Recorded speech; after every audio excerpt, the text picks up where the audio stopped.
Assalamualaikum warahmatullahi wabarakatuh. Perkenalkan, kami peserta Latsar CPNS tahun 2021 dari PPSDM Kota Bandung, Angkatan 25 Kelompok 3. Kami akan mempresentasikan analisis isu global terkait proxy war. Apa itu proxy war? Proxy war adalah sebuah konfrontasi antara dua kekuatan besar dengan menggunakan pemain pengganti untuk menghindari konfrontasi secara langsung dengan alasan mengurangi resiko konflik langsung yang beresiko pada kehancuran fatal. Proxy war zaman old versus proxy war zaman now. Pada zaman dahulu, proxy war menyerang menggunakan senjata melalui kekuatan militer. Tetapi pada saat ini, proxy war menyerang menggunakan pemikiran melalui aspek politik, ideologi, ekonomi, dan sosial budaya. Selanjutnya, kita identifikasi isu atau masalah proxy war menggunakan metode pentahelix. Yang pertama adalah masalah narkoba. Narkoba adalah salah satu isu proxy war yang mengancam di negara kita. Berikut adalah analisis isu menggunakan metode pentahelix.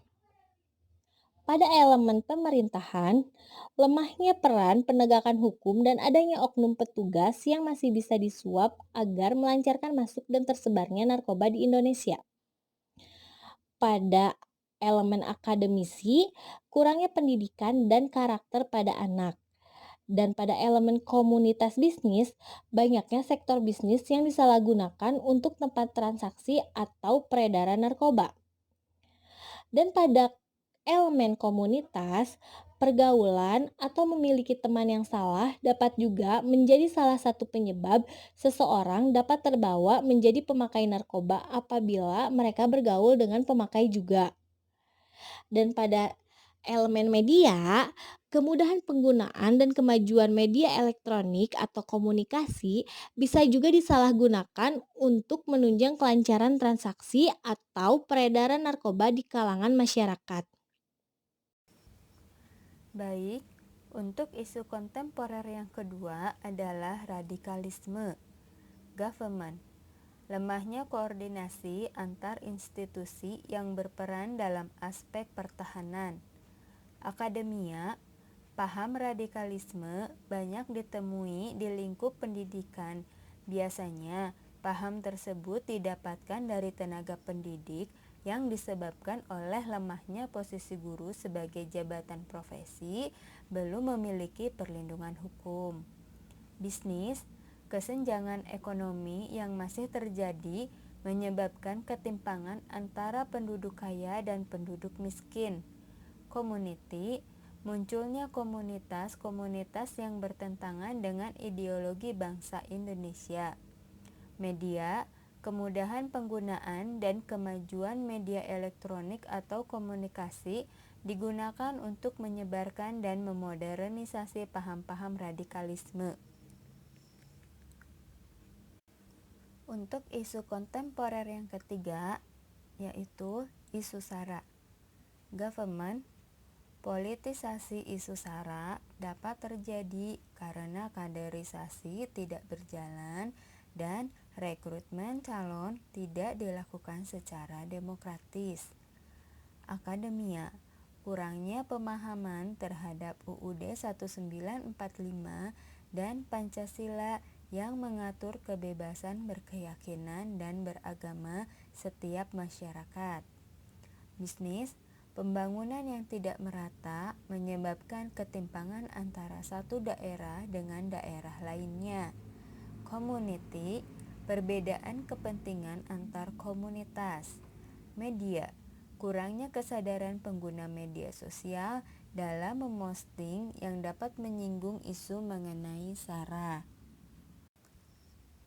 Selanjutnya, kami menganalisis pemecahan isu dari beberapa isu dengan menggunakan metode USG. Adapun keterangan dari kriteria USG adalah U. Urgensi, S. Seriousness, G. Growth. Dari ketiga isu kontemporer yang kami angkat, yaitu tentang narkoba, radikalisme, dan isu SARA, kami memberikan bobot kepada masing-masing isu kontemporer. Baik, untuk narkoba, tingkat urgensi 5, seriousness 5, growth 5, jumlah skala prioritas untuk narkoba adalah 15.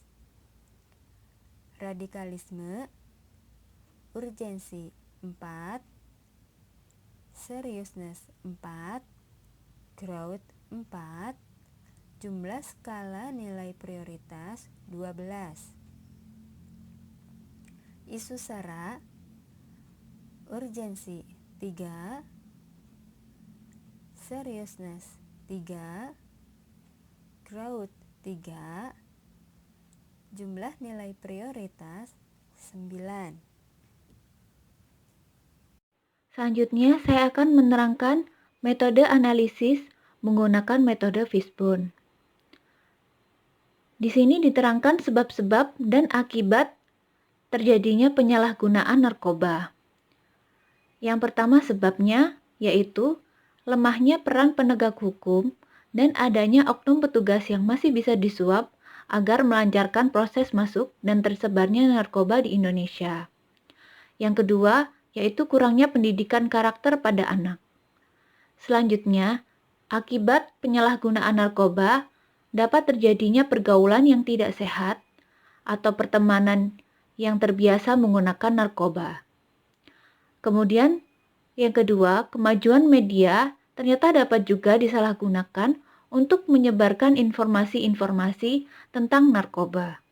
Selanjutnya, saya akan menerangkan metode alternatif penyelesaian menggunakan metode SWOT, yaitu Strength, Weakness, Threat, dan Opportunity. Pada penyalahgunaan narkoba, terdapat faktor internal dan faktor eksternal. Yang pertama, dari segi ranking kekuatan, memiliki hukum yang mengikat, dan aparat kepolisian gencar melakukan penangkapan bandar. Di ranking kelemahan, belum menjadi kurikulum utama di sekolah, dan program pencegahan atau gerakan anti narkoba tidak bergerak aktif. Pada faktor eksternal, di ranking peluang, pemerintah Badan Khusus atau BNN, kedua, mencanangkan program anti narkoba tingkat pendidikan dini. Pada ranking ancaman, banyak publik figur yang tersandung kasus narkoba dan terdapat pasar bebas yang mempermudah keluar masuknya narkoba. Alternatif penyelesaiannya 1. Pada strategi S dan O, komitmen BNN mengupas narkoba sampai ke akarnya serta program bekerja sama dengan lintas sektor. Asumsi W dan O dengan bantuan DPR dapat membuat rancangan undang-undang dan menyusun aksi nyata pada program anti narkoba. Pada asumsi strategi S dan T, kita dapat memperkuat komitmen dan penegakan hukum untuk memberantas narkoba bersama stakeholder. Serta pada asumsi strategi W dan T, kita dapat mengajak sebanyak-banyaknya publik figur untuk aksi anti narkoba dan memperkuat keamanan pintu masuk negara. Demikian presentasi kelompok kami mengenai analisis isu global bertemakan proxy war. Semoga bermanfaat.